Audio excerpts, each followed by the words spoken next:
Baru-baru ini nama Indonesia jadi perbincangan. Indonesia kini bukan lagi sekadar negara berkembang yang berada di tepian dinamika global. Memasuki pertengahan dekade, posisi tawar Indonesia di panggung internasional semakin kukuh dan disegani. Berbagai lembaga kajian strategi pertahanan dan ekonomi global sepakat bahwa kombinasi kekuatan militer yang tangguh, posisi geostrategis yang mengunci jalur logistik dunia, serta kontrol ketat atas komoditas masa depan telah mengubah posisi Indonesia menjadi kekuatan yang diperhitungkan. Istilah ditakuti dalam diplomasi modern tidak lagi merujuk pada agresi militer, melainkan pada kapasitas sebuah negara sebagai swing state geopolitik. Posisi ini mampu menentukan arah kebijakan keamanan dan ekonomi global jika kepentingannya terusik. Pergeseran konstelasi kekuasaan global menempatkan Jakarta di titik epicentrum pertarungan pengaruh antara blok barat dan timur, kebangkitan militer. Menembus peringkat 13 dunia. Salah satu indikator utama yang membuat dunia internasional menaruh hormat pada Indonesia adalah akselerasi kekuatan militernya. Berdasarkan laporan tahunan Global Firepower, GFP, kekuatan militer Indonesia menempati peringkat ke-13 dari 145 negara di dunia. Indeks ini menegaskan posisi Indonesia sebagai kekuatan militer nomor 1 di Asia Tenggara. Peringkat ini bahkan melampaui kekuatan militer konvensional beberapa negara di Timur Tengah yang kerap terlibat konflik aktif, seperti Israel yang berada di peringkat 15 dan Iran di peringkat 16. Peringkat kekuatan militer global, Global Firepower. 1. Amerika Serikat. 2. Rusia. 3. Cina. 13. Indonesia. Skor indeks 0,2582. 14. 15. Israel. 16. Iran. Penilaian komprehensif ini didasarkan pada lebih dari 60 faktor, termasuk jumlah personel aktif, modernisasi alutsista, ketahanan logistik, hingga kapasitas industri pertahanan domestik. Di luar angka-angka di atas kertas, reputasi militer Indonesia ditopang oleh kualitas pasukan khususnya yang melegenda, seperti Kopassus, Kopaska, dan Denjaka. Kemampuan infiltrasi, perang asimetris, dan survival di medan ekstrim yang dimiliki pasukan elit TNI ini seringkali diakui dalam berbagai latihan bersama dengan militer negara-negara adidaya. Lebih dari itu, doktrin pertahanan Indonesia bertumpu pada sistem pertahanan keamanan rakyat semesta, Sishan Kamrata. Doktrin ini mengintegrasikan kekuatan militer reguler dengan ratusan juta rakyat, serta seluruh sumber daya nasional sebagai komponen cadangan. Strategi pertahanan total ini membuat kalkulasi militer asing yang berniat mengganggu kedaulatan Indonesia menjadi sangat rumit dan berbiaya tinggi. Historisitas pertahanan ini mengingatkan dunia pada era 1960-an, ketika Indonesia menjadi kekuatan militer paling dominan di belahan bumi selatan berkat pasokan persenjataan mutakhir, sebuah momentum yang hingga kini terus direvitalisasi melalui modernisasi alutsista yang mandiri dan berkelanjutan. Peta 2 jangkar geopolitik. Penguasa alur laut kepulauan. Secara geografis, Indonesia adalah negara kepulauan terbesar di dunia dengan bentang lebih dari 17.000 pulau yang berada tepat di jalur Katulistiwa. Posisi silang antara dua samudra, Hindia dan Pasifik, serta dua benua, Asia dan Australia, menempatkan Jakarta sebagai pemegang kunci alur laut kepulauan Indonesia, ALKI.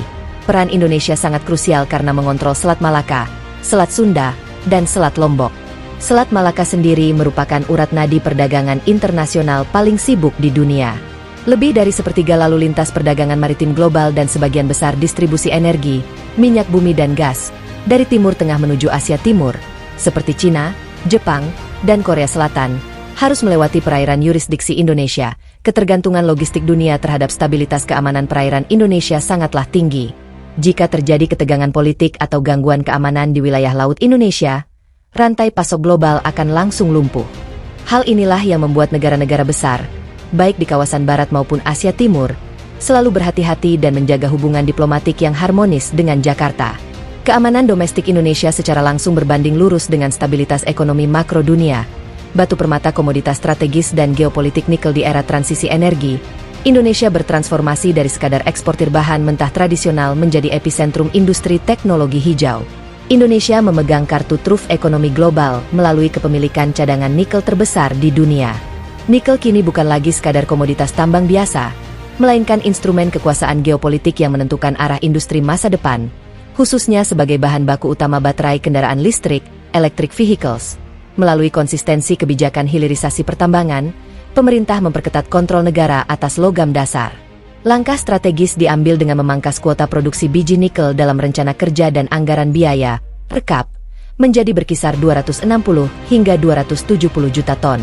Penurunan target dari tahun sebelumnya yang mencapai 379 juta ton ini langsung memicu guncangan pada lanskap pasokan tambang global dengan potensi defisit pasokan global hingga 15% secara tahunan, year on year. Proyeksi konsumsi nikel global, INSG, tahun 2025, 3,601 juta ton. Tahun 2026, 3,824 juta ton. Kebijakan pembatasan kuota dan pelarangan ekspor biji nikel mentah memaksa raksasa otomotif dan teknologi dunia, dari Amerika Serikat, Eropa, hingga Cina, untuk berinvestasi mendirikan fasilitas smelter langsung di dalam negeri. Ketergantungan mutlak dunia terhadap nikel Indonesia memberikan daya tawar ekonomi politik, economic leverage, yang luar biasa kuat bagi Jakarta di meja perundingan internasional. Merpati dua diplomasi bebas aktif yang cerdas, kekuatan militer dan kekayaan alam yang melimpah tidak akan memiliki dampak optimal tanpa arah diplomasi yang presisi. Di tengah meningkatnya polarisasi global, baik persaingan hegemoni AS Cina maupun ketegangan geopolitik di Eropa dan Timur Tengah, Indonesia secara konsisten menerapkan prinsip politik luar negeri bebas aktif. Indonesia menolak untuk terseret dalam kubu aliansi militer atau blok politik manapun. Sikap netral yang aktif ini membuat posisi Indonesia sangat unik. Jakarta dipandang sebagai mediator yang jujur, objektif, dan terpercaya oleh berbagai pihak yang berselisih. Peran aktif ini bermaksud dalam misi perdamaian Perserikatan Bangsa-Bangsa, PBB, di mana Indonesia menjadi salah satu negara kontributor pasukan perdamaian terbesar dari kawasan Asia. Sebagai pemimpin informal dan perekonomian terbesar di ASEAN, arah kebijakan luar negeri Jakarta menjadi kompas bagi stabilitas kawasan Asia Tenggara. Ketika Indonesia berbicara di forum multilateral seperti G20, pandangan yang disampaikan merepresentasikan suara dari belahan bumi selatan, Global South. Posisi ini menuntut negara-negara adidaya untuk mendengarkan, menghormati, dan mengakomodasi kepentingan nasional Indonesia.